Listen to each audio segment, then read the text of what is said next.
Welcome to A Day in the Life of Black Cowboys in the West, presented by Antoine Hawkins, Special Populations Librarian, Miss Maura Martin, and Miss Cindy Dye of the Greensboro Public Library.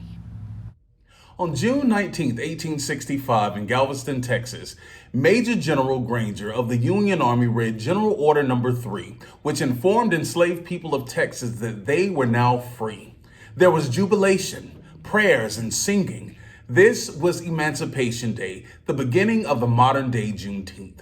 The celebrations that came after were carefully planned, part revival, part homecoming, and part family reunion. These events included readings of General Order No. 3 and the Emancipation Proclamation, music, parades, speeches, ball games, dances, picnics, barbecues, and rodeos. Yes, rodeos. We are talking about Texas, where cattle drives, bronco busting, and steer roping were a big part of everyday life in 1865. A black cowboy would get up early in the morning and take care of the livestock and their horses, which they would ride in the parade and later during the rodeo. The parades would begin about mid-morning and include brass bands, community leaders, decorated wagons, and horses. There were many contributions to the sport of rodeo by early black pioneers. The entire sport of bulldogging or steer wrestling began with Bill Pickett, who would jump off his horse, grab the steer by the horns, and wrestle it to the ground, while sometimes biting the steer's lip to bring it down. James Arthur Walker, for instance, invented the Hollywood hop stunt seen in many old Western movies, where the rider drops off the saddle, touches both feet to the ground, and then returns to the saddle. Many cowboys were Texans between 18 and 28 years old. About 1 in 4 were African American who drove cattle, scouted, and mined for gold. Many black cowboys had been enslaved on cattle ranches before the Civil War.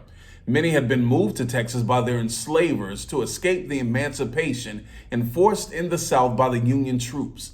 Nearly 200,000 blacks had been enslaved and fought for their freedom with the North. They chose to stay in Texas because of the powerful opportunities. Now, many became cowboys or driving cattle or continued in the infantry as buffalo soldiers. Buffalo soldiers, named by the indigenous people in honor and respect of the fierce and sacred buffaloes of the plains, helped protect the settlers, stagecoaches, and the railway as it was being built. There's a legacy of horsemanship, black cavalry, and cattle ranching that goes back to the African cavalry of Senegal, Gambia, Nigeria, Benin, and Chad. In 1824, Europeans in the area of the Bornu Empire came upon several thousand cavalry. Almost all of the 19th century explorers of West Africa described the horses, militia, and the military equipment used in northern Senegal and southern Mauritania. Festivals included huge numbers of mounted horsemen in gorgeous attire of thickly padded coats adorned in many colors and designs, accompanied by twice as many armed, spectacularly dressed footmen. Let's get to know some famous black cowboys and cowgirls from the time of the early Juneteenth celebrations through the late 1890s, when cattle drives ceased to be as commonplace due to the railroads crisscrossing our nation. Bass Reeves, 1838 to 1910, nicknamed the Invincible Marshal. Reeves served as Deputy U.S. Marshal in what is now Oklahoma. Reeves brought law and order to the territory. He was the first black U.S. Deputy Marshal west of the Mississippi and served 32 years in Indian Territory. During that time, he arrested more than 3,000 men and women. Remarkably, he was never wounded and only killed 14 men in the line of duty. Bose Eichert, 1843 to 1929, was born into enslavement in 1843 and became one of the most famous black frontiersmen and trail drivers in Texas. He worked closely with Oliver Loving and Charles Goodnight of the Goodnight Loving Trail Drives.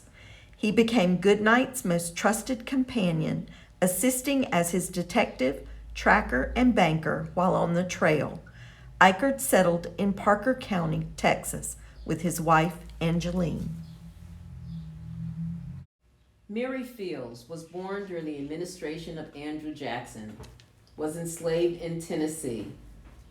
Over 6 feet tall and with a penchant for fighting, she decided to go west to Montana when she was emancipated. She settled with the nuns in Cascade County until landing a job with the United States Mail Service in 1895. The job was perfect for her, and she gained a reputation for always getting her mail delivered no matter the hardships or weather. This earned her the nickname Stagecoach Mary. Nat Love, 1854 to 1921, was born into enslavement in Tennessee. He won a horse in a raffle at 15. He rode the horse from Kansas to Texas in hopes of becoming a cowboy, and there he became famous for breaking the wildest horses. He also became one of the best cowboys of his time. Love was an expert reader of brands, learned to speak Spanish, and won several roping and shooting contests. In 1907, he wrote a memoir of his life as a black cowboy titled The Life and Adventures of Nat Love, better known in the cattle country as Deadwood Dick, a nickname he received in Deadwood City in 1876 for winning a 4th of July contest. Each contestant was to rope, throw, tie bridles, and saddle a wild Mustang in the shortest time possible and show their skills at shooting both rifles and pistols. He excelled in all contests, which earned him the $200 prize money and his nickname. Bill Pickett, 1870 to 1932, invented the sport of bulldogging or steer wrestling. Pickett would jump off his horse, grab the steer by the horns, and wrestle it to the ground, while sometimes biting the steer's lip to bring it down. This trick and name taken from the bulldog breed of cow dogs, which use biting the steer's lip to control the cattle. Bill Pickett's name has only grown since his death, as he was inducted in the National Rodeo Hall of Fame in 1972 and the Pro Rodeo Hall of Fame and Museum of the American Cowboy in 1989. Bill Pickett has been honored every year since 1984 at the Bill Pickett Invitational Rodeos, an African American rodeo held throughout the United States.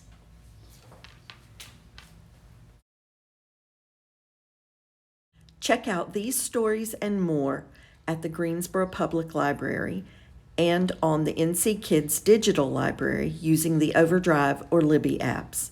As always, the Greensboro Public Library is open online every day, all day, at greensborolibrary.org.